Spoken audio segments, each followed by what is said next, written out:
हुसैन सामने बंदे हैं और तू पीछे क्या कर रहा है? मैं मक्खियाँ मार रहा हूँ। कितनी मक्खियां मार ली? मैंने 5 मक्खियाँ मार ली हैं, 3 जनाना और 2 मर्दाना। है तुझे कैसे पता चला कि 3 जनाना थी और 2 मर्दाना? वो ऐसे कि 3 मक्खियाँ शीशे के आगे बैठी थी और 2 सिगरेट की डब्बी पे।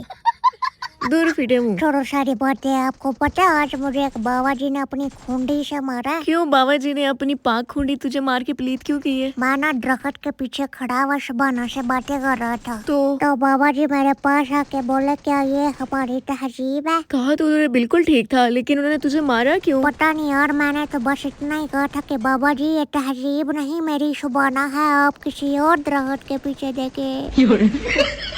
इल्म की ना बहुत कमी है तुझमें। बात इतनी सी है जी के इल्म एक रोशनी है और मुझे अंधेरा पसंद है।